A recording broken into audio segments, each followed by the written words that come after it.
В Новоафонском Симоно-Канонистском монастыре в храме святого апостола Андрея Первозванного прошла божественная литургия в честь праздника Богоявления.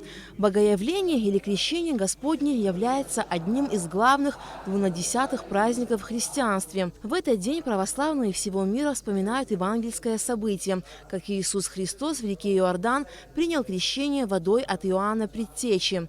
После этого было явление Святой Троицы – Отца, Сына и Святого Духа. По окончанию божественной литургии духовенство Новоафонского монастыря вместе с прихожанами направились к реке Псырцха. Ежегодно в праздник Богоявления люди со всех районов Абхазии едут в Новый Афон. Здесь, на реке Псырцха, происходит великое таинство освящения воды. Дабы стала эта вода освящением дара от грехов избавления, для исцеления души и тела, для всякого полезного дела пригодной.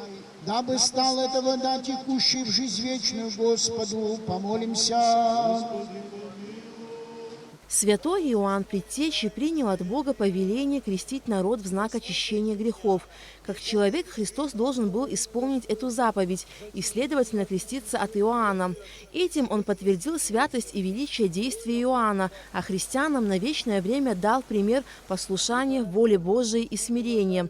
Своим крещением в Иордане Спаситель положил начало таинству крещения, одному из 7 главных церковных таинств, через которое человек как бы заново рождается для жизни во Христе.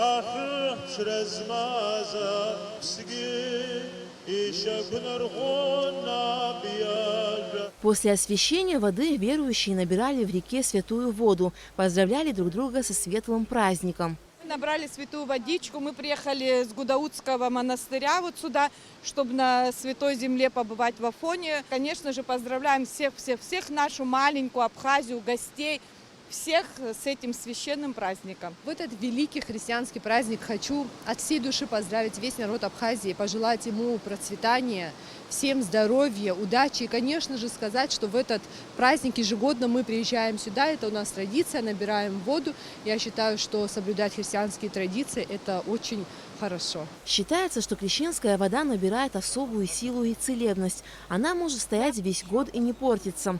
Православные с верой употребляют ее.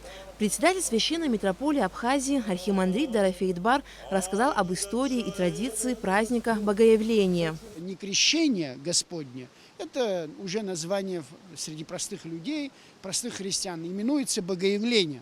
Потому что и Рождество, и Богоявление в древности христиане 3 века праздновали вместе, потому что Рождество было явлением во плоти Христа, а Богоявлением – проявлением, выявлением Его божественной природы. Когда Он выходил из рек Иордана, мы услышали голос Отца и Дух Святой, который был над Ним. А это означает явление Святой Троицы. Поэтому я вас очень прошу, вот это не забывайте. Второе, нужно помнить, что мы с вами, христиане, не в магию верим, не в какие-то заклинания и речитативы. Поэтому, когда мы освящаем сегодня воду, а это великое освящение воды, которое происходит только 1 раз в году, в этот день, когда мы освящаем воду, мы исцеление для своей души и тела получаем не просто от воды, а от той благодати, которая снисходит на нее благодаря нашим молитвам. Поэтому бессмысленно, когда люди, не участвуя в сегодняшнем богослужении, я имею в виду христиане, не участвуя в самом последовании освящения воды, потом приходят, берут воду, и испевают. Потому что очень важно, что не просто священник делает, а мы все с вами, люди, вот как сегодня, молились, чтобы Господь даровал ей благодать, и принимая воду, поскольку мы тоже несем материальную стихию, мы материальны, принимая эту воду, мы принимаем благодать. В праздник Богоявления после освящения воды многие люди устраивают крещенские купания. Отец Дорофей настоятельно рекомендует не делать этого, так как данная традиция ничего общего с христианством не имеет. традиция купания на крещение, она не свойственна христианству. Это каждый год все священники в России здесь говорят. Но тем не менее, отдельные народные христианские традиции на Руси, они пришли к нам. В этот день люди идут, значит, и массово начинают купаться.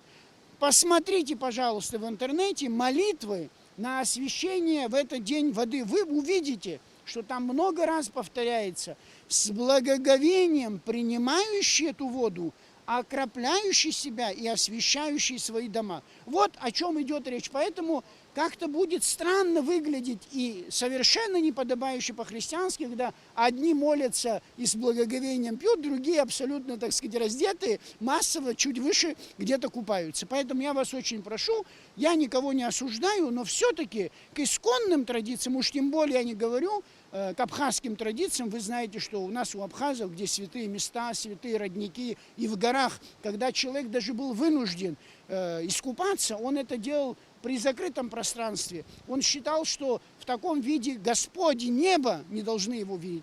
Конечно же, и в Сухумском кафедральном соборе Благовещения Пресвятой Богородицы состоялось праздничное богослужение.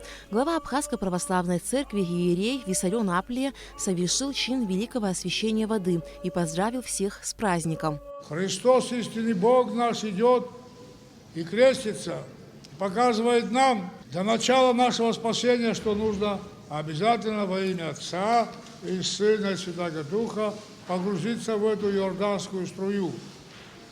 Но погрузиться в эту иорданскую струю нужно с верою и благоговением, и страхом Божьим. Многие погружаются, а потом перестают жить с этой благодатью. Благодать Господа нашего Иисуса Христа, чтобы было со всеми вами. Согласно Евангельскому Писанию, после крещения Иисус Христос отправился в пустыню, чтобы в уединении и молитве подготовиться к исполнению миссии, с которой Он пришел на землю. Алика Трапшраму Камке, Роберт Ломия, Абхазское телевидение.